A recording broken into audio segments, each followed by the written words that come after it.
Salam Indonesia. Anda menyaksikan berita terkini bersama saya Epa Jayantika. Pemirsa, sebuah kapsul SpaceX yang membawa 4 astronot berhasil bersandar di Stasiun Antariksa Internasional ISS. Ini akan menjadi rubah baru bagi keempat astronot tersebut hingga musim semi mendatang. Ignition. Kapsul tersebut yang diberi nama Dragon memerlukan waktu sekitar 21 jam untuk dapat mencapai Stasiun Antariksa Internasional ISS. Penerbangan kapsul tersebut dimulai dari pusat luar angkasa Kennedy Space Center milik NASA di Florida. 3 astronot asal AS dan 1 berasal dari Jerman yang tergabung dalam rombongan tersebut mengatakan, kesempatan itu adalah momen emosional bagi mereka ketika mereka pertama kali dapat melihat stasiun antariksa tersebut.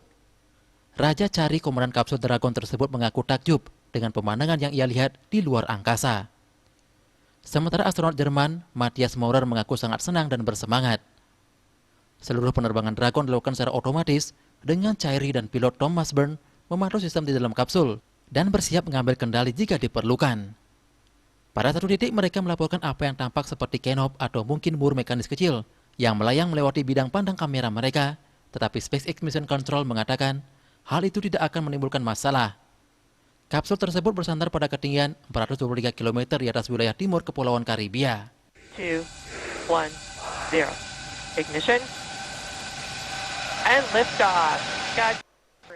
Para awak baru dari kapsul Dragon tersebut akan menghabiskan sekitar 6 bulan di Stasiun Antariksa ISS. Dan selama periode tersebut, mereka akan menerima 2 kelompok turis yang berkunjung. Rusia akan meluncurkan sekelompok turis pertama pada Desember dan SpaceX yang kedua pada Februari 2022.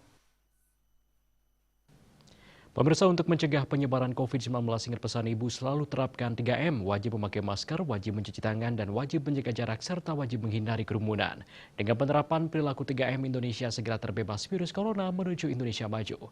Update terus informasi Anda dengan subscribe dan like YouTube channel Bali TV @newsbalitv. Tetaplah bersama Bali TV, salam Indonesia.